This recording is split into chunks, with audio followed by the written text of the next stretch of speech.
நாங்கள் ஜாதகங்களில் பார்த்துருக்கோம். இந்த மாதிரி போட்டியிடுறவங்கள கொஞ்சம் கவனம் அப்படிங்கிறது சொல்லுவோம்.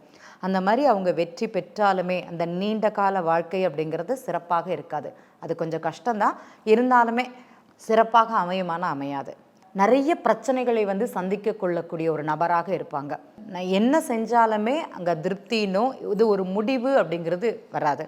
உதாரணமாக சொல்லப்போனால் ஒரு ரோடு போட்டால் கூட ஒரு மழை உடனே வரும், அந்த ரோடு உடனே காலியாக போயிடும். மறுபடியும் அதற்காக ஃபண்டு, அதற்காக பிரச்சனை, மறுபடியும் மேலிடத்துல போய் நிற்கணும். அங்கே பழி பாவங்கள் அவங்க ஆளாவாங்க. அந்த மாதிரி ஒரு நிலை தான் இது நிறைய நாங்கள் பார்த்துருக்கோம். இந்த சூரியன் சந்திரன் ஒரு ஜாதகத்தில் எந்த மாதிரி இருக்கிறாங்களோ அவங்களுடைய வாழ்க்கைங்கிறது சிறப்பாக இருக்கும்.